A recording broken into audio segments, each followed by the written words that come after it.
Bismillahirrahmanirrahim. Assalamualaikum warahmatullahi wabarakatuh.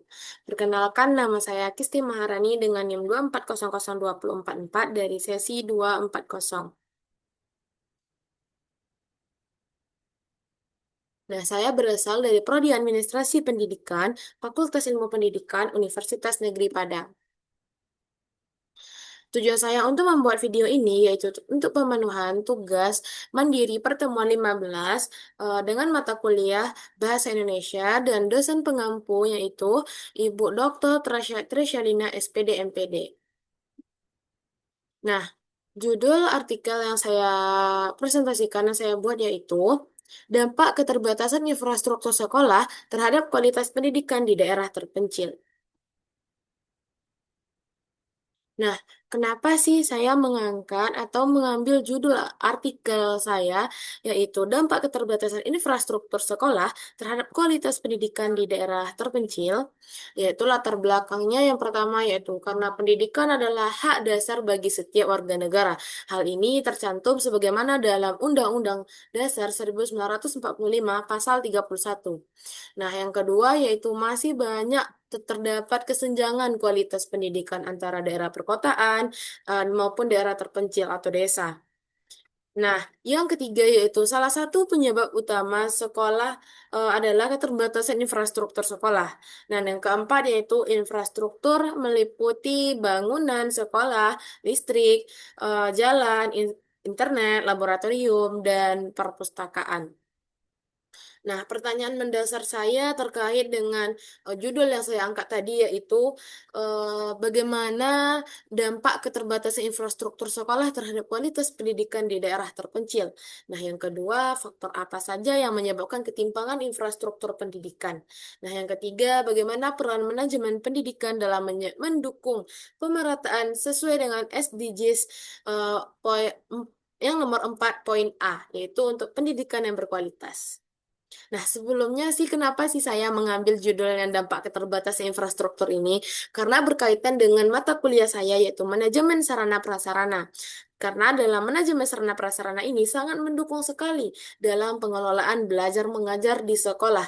Dengan adanya sarana prasarana dan infrastruktur sekolah yang baik, maka proses belajar mengajar di sekolah akan berjalan dengan efektif dan efisien. Nah, tujuan saya mengambil judul dampak keterbatasan infrastruktur ini yaitu dapat mendeskripsikan apa saja dampak keterbatasan infrastruktur sekolah terhadap mutu atau kualitas pendidikan itu sendiri. Nah, yang kedua, menganalisis penyebab kesenjangan pendidikan antara kota dan daerah terpencil. Nah, yang ketiga, menegaskan apa sih pentingnya pengelolaan administrasi pendidikan atau manajemen pendidikan dalam pemerataan sarana dan prasarana? Dan yang keempat, memberikan rekomendasi perbaikan kebijakan pendidikan. Ya, selanjutnya yaitu metode penelitian.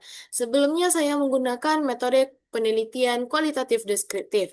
Nah, yaitu dan metode studi kasus dan kajian literatur kayak karena saya mengambil bahan bacaan dari berbagai artikel atau referensi jurnal-jurnal sebelumnya sebagai bahan referensi saya untuk membuat artikel ini. Dan yang ketiga yaitu fokus pada kondisi pendidikan di daerah terpencil. Ya, ringkasan pembahasan saya yaitu kondisi infrastruktur di daerah terpencil. Yang pertama, saya mengulik yaitu bangunan sekolah yang tidak layak. Ya, bangunan sekolah yang tidak layak menjadi salah satu permasalahan di daerah terpencil.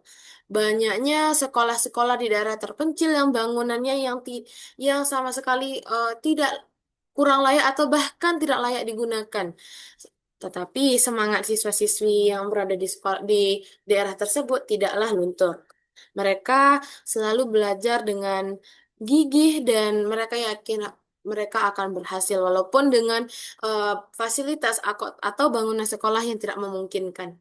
Nah, yang kedua kondisinya yaitu minim fasilitas belajar. Selain bangunan sekolah yang tidak memadai, tidak layak, fasilitas yang ada di dalam ruangan atau bangunan tersebut juga sangat minim, seperti kurangnya laboratorium untuk praktikum, perpustakaan untuk sebagai bahan bacaan atau referensi, Nah, yang ketiga yaitu kondisi infrastrukturnya, yaitu akses jalan sulit, listrik, serta internetnya terbatas. Iya, itu sudah berbagai banyak bukti-bukti yang berseliweran di media sosial, di televisi, di koran-koran.